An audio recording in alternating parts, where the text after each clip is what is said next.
Selamat datang di video saya dan pada video kali ini saya akan menjelaskan beberapa materi mengenai pengujian asumsi klasik, terutama mengenai simulasinya. Jadi yang saya pertama akan simulasikan adalah uji asumsi klasik, apakah data itu sudah berdistribusi normal atau belum menggunakan Jar-Kibera. Dan yang kedua, kita juga akan melihat simulasi mengenai multikolinearitas, dan yang terakhir adalah mengenai heterokedastisitas. Semoga video ini bermanfaat bagi kita. Datanya sudah saya share ke kalian, sudah bisa dilihat.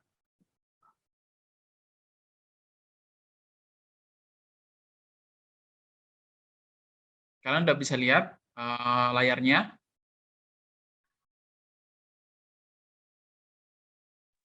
Sudah, Pak. Oke, jadi pertama saya akan buka data yang saya udah bagikan, yaitu data apa kemarin, CARS ya. Nah, di sini CARS datanya, silakan dibuka.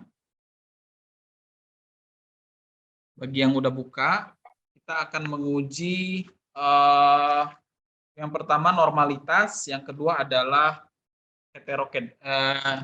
multikolinearitas.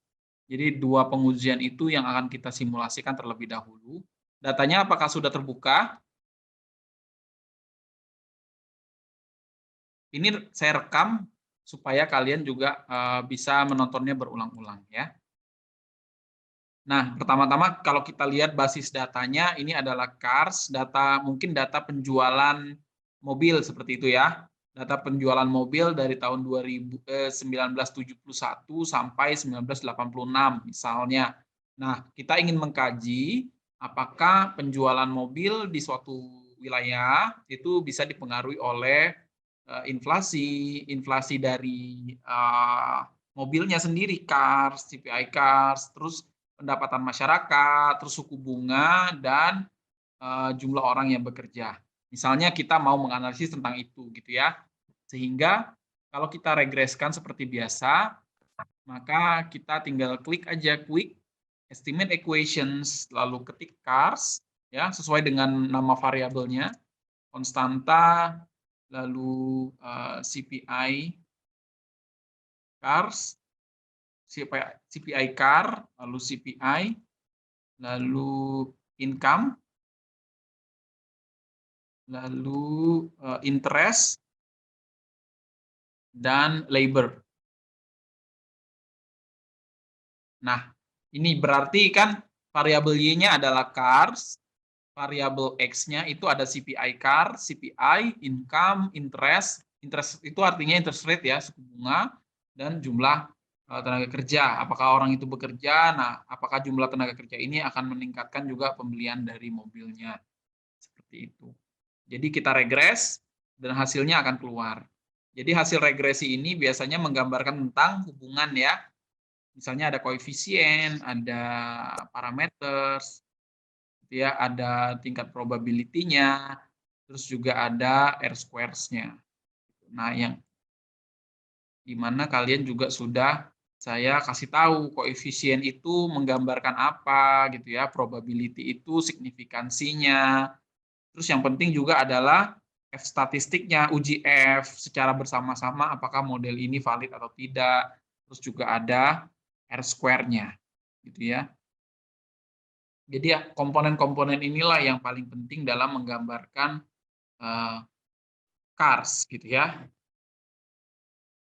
Itu adalah cara regresi. Pertama-tama saya ingin kasih tahu dulu cara regresi itu seperti itu ya. Terus juga cara membacanya sekarang. Cara membacanya adalah misalnya Pak, apa hubungan antara income dengan penjualan mobil, income masyarakat. Di sini ada angka 6,1 ya. Nah, artinya apa? Artinya kenaikan income sebesar 1 unit. Kalau di sini unit income itu masih bentuknya dolar gitu ya. Masih berbentuk dolar, artinya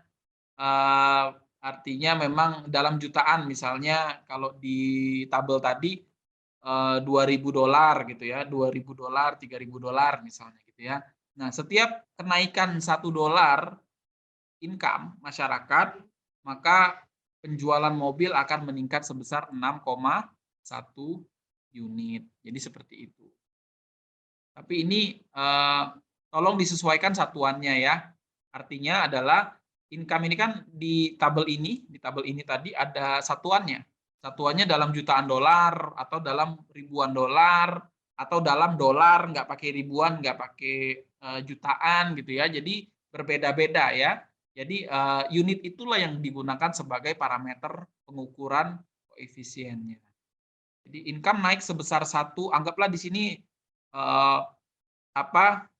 satuannya ribuan gitu ya misalnya ya. Berarti di sini kan satuannya jadi ribuan juga sama. Setiap kenaikan income sebesar $1.000 akan meningkatkan pembelian mobil sebesar 6,1 unit mobil, karena di sini cars-nya juga punya satuan unit gitu misalnya. Jadi menyesuaikan dengan data yang ada di tabel. Kalau data yang ada di tabelnya dalam bentuk persentase, maka juga hasilnya akan persentase juga. Misalnya kenaikan interest rate sebesar 1%, misalnya, karena di sini satuannya persen kalau interest rate-nya, maka pembelian mobilnya akan berkurang sebesar minus 105,9 unit. Jadi ternyata hubungannya adalah negatif. Kira-kira seperti itu kalau membaca hasil regresi. Lalu unit yang berikutnya yang penting adalah yang ini, R square. Artinya adalah kelima variabel ini gitu ya, keenam ya, tambah konstantanya juga ya. Keenam variabel independen ini mampu menjelaskan cars, pergerakan cars sebesar 75,4% atau 0,754. Itu yang penting. Jadi yang penting itu yang pertama adalah ini, yang kedua adalah ini, itu menggambarkan pengaruhnya seperti apa. Tetapi yang lebih penting lagi adalah probability-nya. Ini. Dan yang ini. Kalau ini adalah probability modelnya valid atau tidak. Kalau di bawah 5% berarti valid F-test-nya. Tapi kalau yang ini adalah probability yang menggambarkan tentang t-test-nya, gitu ya, uji T-nya. Misalnya CPI CAR ini signifikan nggak pengaruhnya? Ternyata enggak. Gitu. Jadi ininya nggak bisa dibaca, nggak berlaku ini, karena ininya di atas 5%. Ya, bentar.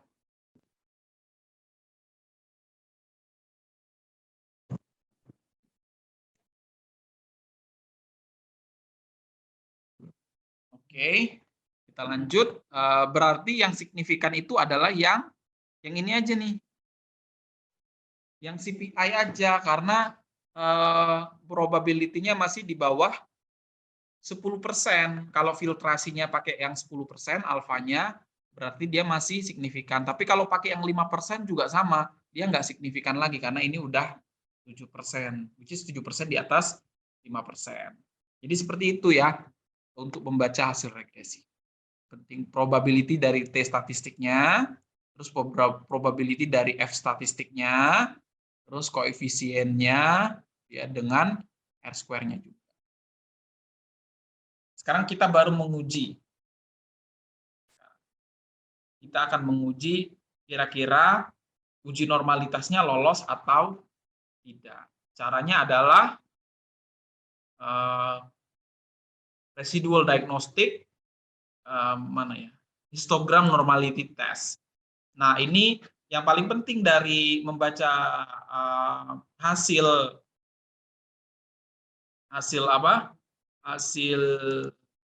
dari normality test adalah membaca probability dari Jarky-Beranya. Jadi perhitungan Jarky-Beranya segini, tapi probability-nya adalah di atas 5% atau tidak signifikan. Artinya apa? Artinya kalau probability-nya tidak signifikan, menunjukkan bahwa data ini berdistribusi secara normal. Jadi kebalikannya ya, kalau dia di atas, jadi kalau dia di lebih besar daripada 0,05, artinya data ini berdistribusi normal. Jadi datanya ini ternyata berdistribusinya udah normal. Kenapa berdistribusi normal? Karena biasanya ini adalah data tentang makro gitu ya, data makro ya. Data makro itu kan biasanya jumlahnya nggak ada yang nyeleneh-nyeleneh gitu ya. Aman-aman aja dari 10 ribuan, 8 ribuan, sampai 11 ribuan, segitu-segitulah angkanya. Nggak yang drastis, tiba-tiba ada satu angka yang sejuta, gitu. Terlalu jomplang dengan angka-angka lainnya. Nah, itu yang menyebabkan sebenarnya data-data itu menjadi tidak normal. Jadi kalau ini normal-normal aja, 121, ternyata naik 3 kali lipat di tahun 86 jadi 300-an, tapi kan kenaikannya cuma 3 kali lipat. Itu pun udah puluhan tahun baru naiknya 3 kali lipat ya. Berarti datanya ini biasanya kemungkinan besar normal seperti itu. Dan setelah dibuktikan memang benar kalau ini datanya berdistribusi normal. Kita lanjut ya. Kalau normalitas data udah bisa, kalau nggak normal gimana Pak? Seperti yang di dalam kelas saya kasih tahu, data yang nggak normalnya kalian hapus, gitu ya. Kalian hapus saja, mungkin data yang nggak normalnya kan sekitar 3 observasi, 2 observasi. Data yang aneh sendiri nih, yang terlalu tinggi, yang beda dari data-data lainnya, atau terlalu rendah banget. Misalnya di sini, karsnya biasanya kan 10 ribuan, 8 ribuan, tiba-tiba di sini ada angkanya 10. Gitu. Tahun 83 penjualan kars itu 10, kan nggak mungkin, biasanya 7.000, 9.000, jadi tiba-tiba cuma 10. 10-nya itu kalian hapus aja, kalian titikin aja. Artinya kalau udah dititikin, jangan dinolkan ya, karena nol juga merupakan nilai, artinya tidak ada penjualan. Tapi kalau titik, artinya missing value, data yang hilang. Artinya dia nanti tidak akan menghitung datanya nanti. Jadi tidak dianggap sebagai data yang dihitung atau diperhitungkan. Sekarang kita lanjut ke multikolinearitas. Dalam melihat multikol, yang pertama yang harus kalian lakukan, ini kita balikan dulu.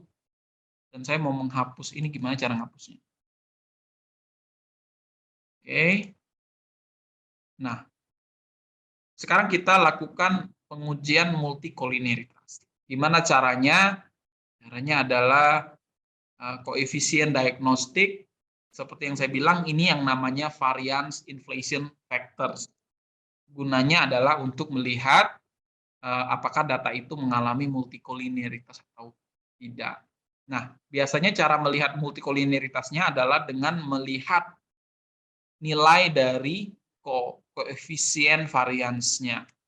Nah, kalau yang nilainya sangat tinggi sekali kayak gini, nah ini merupakan indikasi bahwa data ini mengalami multikolinearitas. Artinya interest rate itu memiliki kesamaan karakteristik dengan data independen lainnya, sehingga dia tidak terlalu berkontribusi besar dalam model ini. Nah, jadi coba kita buktikan ya, bahwa kontribusinya tidaklah terlalu besar. Jadi caranya adalah kita lihat dulu estimation output-nya ini ya. Jadi R-square-nya 75% nih dengan semua variabel ini. Kita gunakan. Nah, saya save dulu. Saya save namanya EQ1. Nah, saya regres ulang dengan menghilangkan interest rate-nya karena multicolnya terlalu tinggi karena dia mempunyai kesamaan kontribusi dengan variabel entah itu CPI, entah itu income ataupun labor. Nah, apakah R-square-nya turunnya drastis? Kalau turunnya drastis berarti sebenarnya tidak mengalami multicol, tetapi kalau R-square-nya tidak turun secara drastis berarti mengalami multicol, artinya dia tidak memiliki kontribusi. Saya lakukan CARS, CPI, CPI CAR, income, labor. Dah, nggak ada interest-nya ya. Nah, sekarang keluarlah hasilnya. Tuh, coba kalian lihat. Data CARS tetap tergambarkan cukup besar gitu ya. Kalau di sini CARS-nya tergambarkan sebesar 75%, kalau di sini interest-nya hilang, tapi R-square-nya masih tetap bertahan. Tapi bertahannya di angka 74,2%, cuma berkurang sekitar 1%. Gitu ya. Artinya apa? Artinya kontribusinya tidak terlalu tinggi dibandingkan dengan variabel-variabel lain. Jadi variabel ini yang memiliki kontribusi yang lumayan besar. Pak, kalau udah di sini, apakah masih ada multikoliniaritasnya? Masih bisa kalian cek juga. Caranya sama. Caranya tadi ya, residual diagnostic, coefficient diagnostic, variant inflation factors, dan kalian lihat di sini angka yang paling besar yang mana? Nah, di sini kan dijelaskan yang paling besar itu CPI CAR ternyata. Sekitar 4.012 coefficient of variance-nya. Sehingga kalian tes lagi nih. Kalian tes lagi, kalau saya hilangkan CPI CAR-nya kira-kira masih tetap bagus nggak modelnya?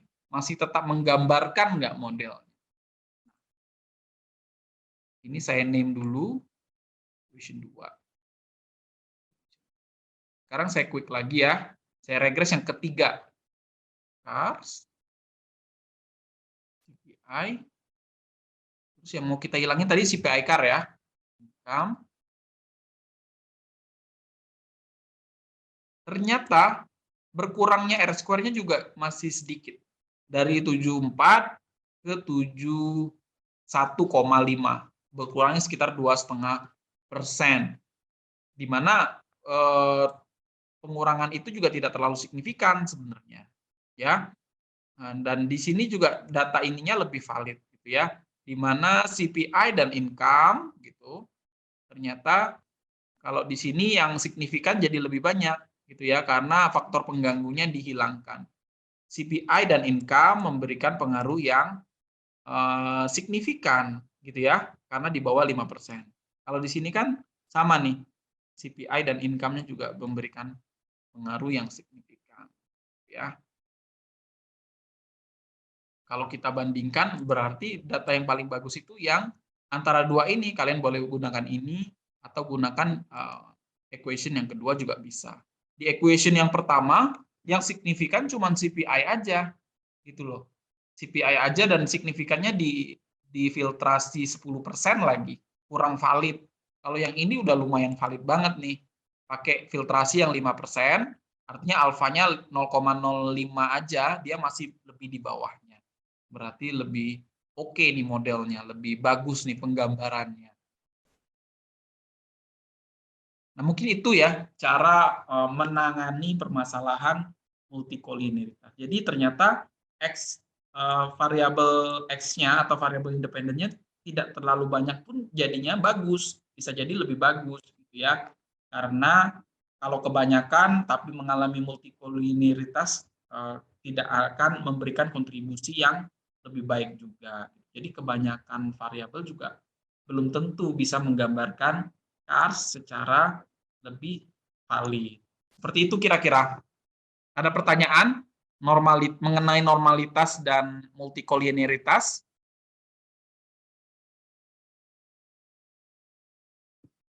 Nggak ada?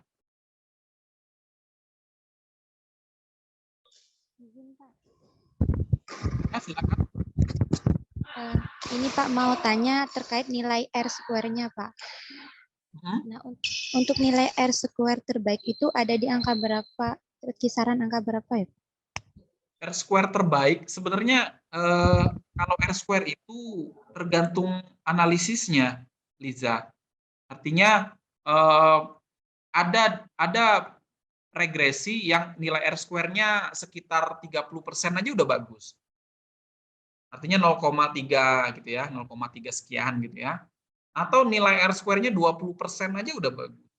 Gitu, 0,2 sekian. Kalau yang tadi kan CARS itu kan kisarannya dari 71 sampai 75-an ya, kalau nggak salah ya. Nah, untuk data-data yang sifatnya makroekonomi, misalnya ya, data-data kumulatif gitu ya, biasanya memang biasanya rentangnya itu lebih tinggi, lebih mengarah ke 1 gitu loh. Jadi sekitar 50 ke atas. Misalnya data inflasi, data pertumbuhan ekonomi, data pengangguran gitu ya. Kalau kalian regres, itu nilai R-square-nya rentangnya itu kisaran di atas 50-an gitu. R-square-nya. Nah, itu baru dianggap lumayan oke nih modelnya. Tapi kalau data-data survei, kayak data pendapatan masyarakat, kalian survei nih ke desa.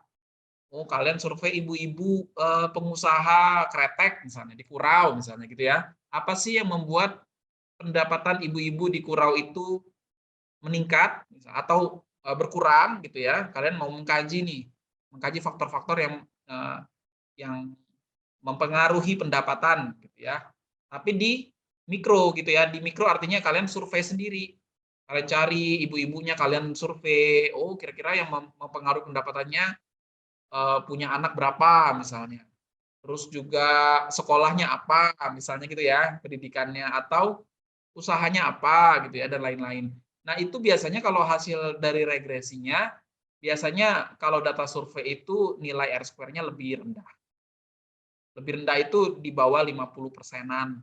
Biasanya. Ya, jadi ini masalah kebiasaan ya, bukan angka pastinya. Pasti kalau di bawah ini jelek. Pasti kalau di angka di atas ini bagus gitu nggak ada. Nggak ada aturan seperti itu, Liza. Untuk idealnya berapa itu nggak ada. Tetapi ranah kisarannya mungkin kalau R-square-nya rendah, tapi kalian analisisnya data mikro, data survei, responden, dan lain-lain, itu dianggap wajar. Jadi jangan khawatir ketika kalian survei atau kalian pakai data Susenas gitu ya, data potensi desa, misalnya itu kan data survei semua. Dan hasil regresinya rendah R-square-nya. Jangan panik, jangan oh ini hasilnya jelek nih, nggak mau lagi meneliti yang ini, bukan. Gitu ya, karena memang kebiasaannya memang seperti itu. Karena datanya memang data survei itu kan data yang karakteristiknya variasinya tinggi gitu ya. Ada yang kaya banget penghasilannya 1 miliar per bulan. Tapi ada yang miskin banget juga, ada yang penghasilannya cuma 600.000 sebulan. Nah, itu kan muncul di data survei, gitu ya. Kalau data survei ada aja yang pendapatannya kayak gitu. Nah, itu mengakibatkan nilai dari regresinya kadang-kadang tidak ideal gitu ya, kadang-kadang kecil R-square-nya gitu ya. Tapi kalau data makro, kayak data inflasi, data tadi ya, penjualan kars, itu kan data yang udah ditotalkan dari suatu wilayah. Sehingga datanya normal gitu, nggak jauh-jauh beda gitu ya, dari kisarannya dari 7.000 ke 8.000 dan seperti itu. Siapa? Liza. Baik, Pak. Mungkin izin lagi, Pak. Ini Pak, kemarin kan kami sempat dibahas juga, sempat praktek juga sama Pak Ari. Nah, kata Pak Ari itu untuk regresi linear berganda, uji F-nya itu dilihat dari adjust R-square, Pak. Nah, sedangkan untuk regresi sederhana dilihat dari R-square-nya, Pak. Itu maksudnya bagaimana, Pak? Oke, jadi saya tunjukin lagi ya.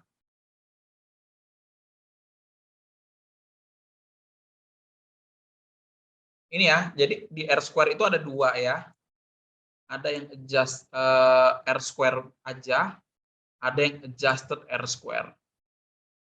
Tapi coba kalian lihat perbedaannya antara equation 1, equation 2, dan equation 3.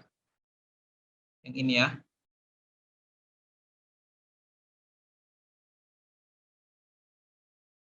Saya erase dulu. Nah, kalian lihat gimana? Adjusted R-square-nya gimana?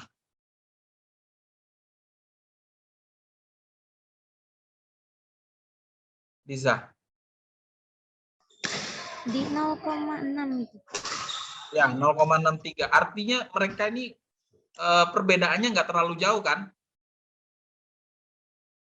Dari ketiga regresi ini ya. Iya, iya betul. Yang pertama itu kan ada interestnya, yang kedua interestnya saya hapus, yang ketiga itu interest sama CPI CAR-nya yang saya hapus gitu ya.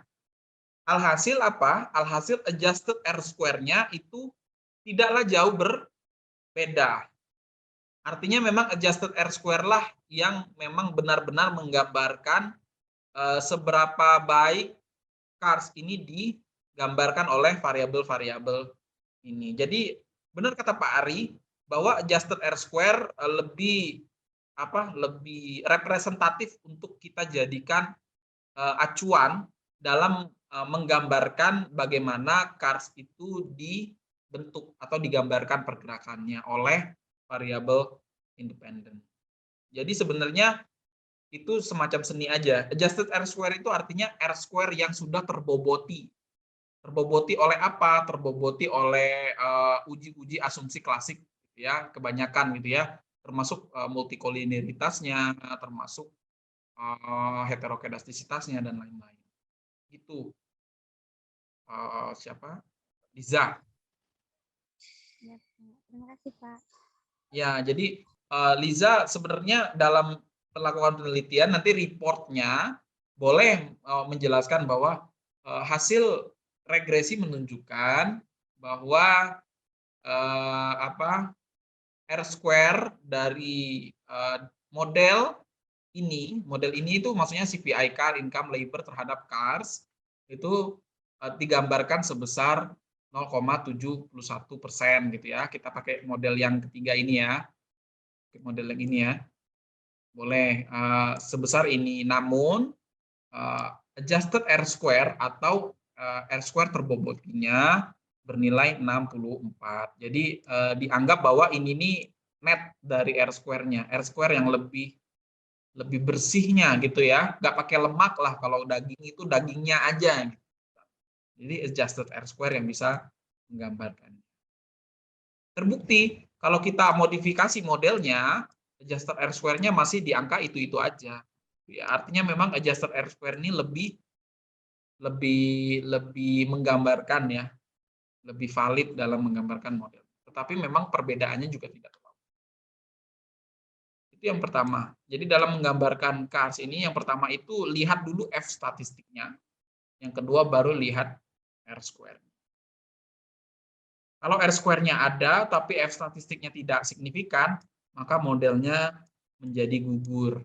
Atau tidak valid, modelnya tidak tidak memberikan informasi sama sekali. Informasinya mereka semua tidak berpengaruh, intinya itu. Kalau ininya tidak signifikan gitu ya. Tapi kalau ininya signifikan, barulah ininya bisa dibaca, ininya juga bisa dibaca, ininya juga bisa dibaca. Itu Liza.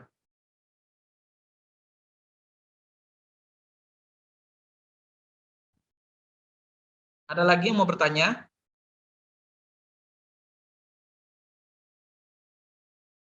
Nggak ada ya? Kalau nggak ada, saya mau lanjut ke heterokedastisitas.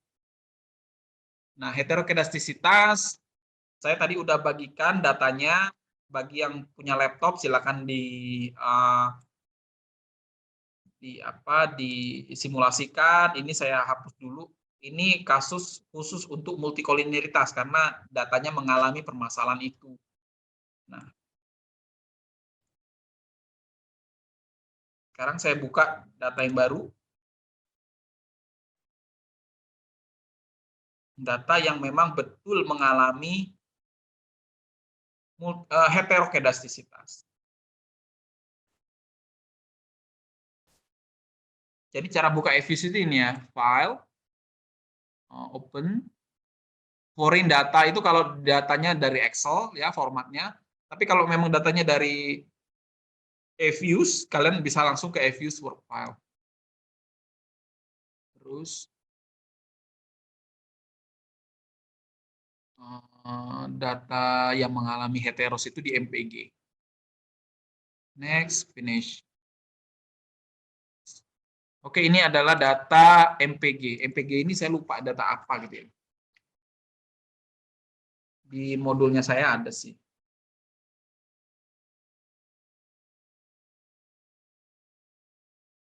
Data MPG itu Mana ya? Sebentar ya.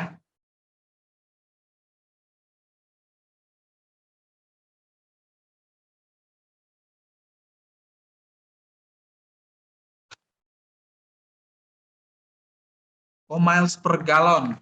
Artinya data konsumsi bahan bakar. Misalnya kalian mau lihat konsumsi bahan bakar dari merek mobil, misalnya gitu ya. Nah, di sini yang menjadi variabel dependent itu adalah MPG, miles per gallon. Nah, yang menjadi variabel independent itu ada horsepower, tenaganya, tenaga mobilnya. Terus juga ada WT-nya, berat mobil, ya. Kalau mobilnya semakin berat, akan berpengaruh nggak terhadap konsumsi bahan bakarnya. Dan yang terakhir adalah SP, ya, kalau nggak salah.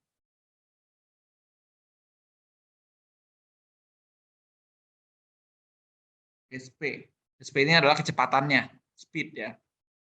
Jadi ada tiga faktor yang mempengaruhi konsumsi bahan bakar suatu mobil. Jadi itu adalah penelitiannya. Nah, kita lakukan regres seperti biasa. Tapi sebelum kita lakukan regres, mungkin kita mau lihat dulu ya datanya seperti apa. Open S group, terus kita bisa lihat. Ini adalah konsumsi bahan bakar, ini adalah tenaga kudanya, ada yang mesinnya 78 tenaga kuda, ada yang cuman 66 tenaga kuda gitu, berarti rendah ya horsepower-nya. Nah, ini adalah WT-nya. WT itu apa tadi? Berat mobil ya, mobilnya semakin berat semakin stabil gitu ya. Ada juga SP-nya. SP ini adalah speed kecepatan. Ada yang speednya rendah, ada yang speednya kencang gitu ya. Apakah ini berpengaruh terhadap konsumsi bahan bakar suatu mobil? Nah, kita lakukan regres. MPG dipengaruhi oleh HP, WT, dan SP.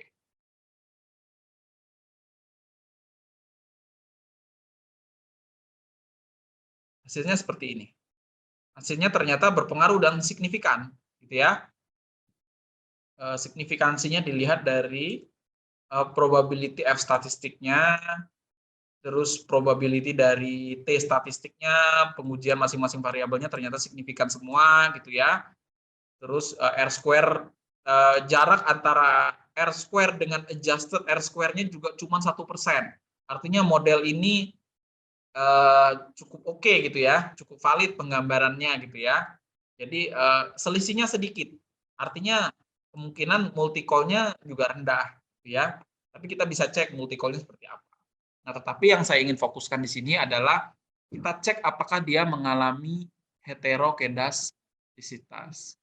Caranya adalah residual diagnostic, heterokedasticity test, dan biasanya saya menggunakan pengujian uji White gitu ya.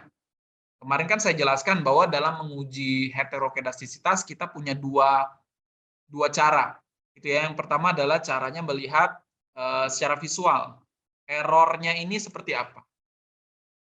Kalau di sini ini nilai errornya residual ya. Error itu artinya residual. Yang warna biru. Ini tinggi banget nih errornya. Tapi lama-lama masuk ke dalam tingkat sebaran yang intervalnya itu stabil. Tapi di awal ini tinggi. Gitu ya. Nah, artinya gimana? Menurut kalian ini mengalami nggak? Kira-kira ini mengalami heteros nggak? Kalau ini actual datanya ya. Kira-kira ini mengalami heteros nggak? Kan kalau heteros itu kan sebaran errornya harus di interval yang sama dan konsisten gitu ya, intervalnya gitu ya, di dalam sini aja. Tapi ini ada yang cross gitu ya, ada yang cross, ada yang cross. Tapi di sini kecil errornya, rendah, di sini besar lagi errornya. Ya. Jadi tidak ada konsistensi variance of error di sepanjang model, gitu ya. Nah, tapi kalau kita mau membuktikan secara formal, kalau ini secara visual ya, Kalau secara formal kita bisa membuktikannya dengan melakukan uji White namanya. Dan uji White ini yang dilihat yang paling utama adalah yang ini.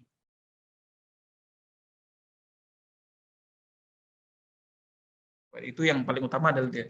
Kalau dia signifikan, ya probability chi-square, artinya di samping OBS-nya ya, yang nomor 2 ini ya, artinya dia memang mengalami permasalahan heterokedastisitas gitu ya. Jadi ada dua hipotesis di sini. Hipotesis 0 itu adalah terima, ya.